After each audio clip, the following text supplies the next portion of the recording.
Hacı çek hacı. Çek hacı çek.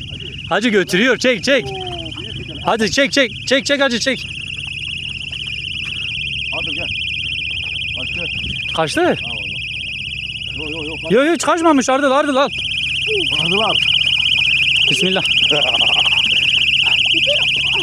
Getir geldik. Gel. Nasıl yok bu işin hacı. Demek ki korna çalmak lazım. Evet Kendal ne diyorsun? Gel al balığımızı yakaladık oğlum. Siz aldınız. Ardır gördün mü? Ha?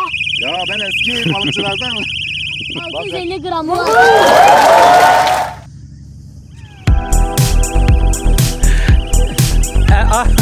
İkisi birbirine takılmış.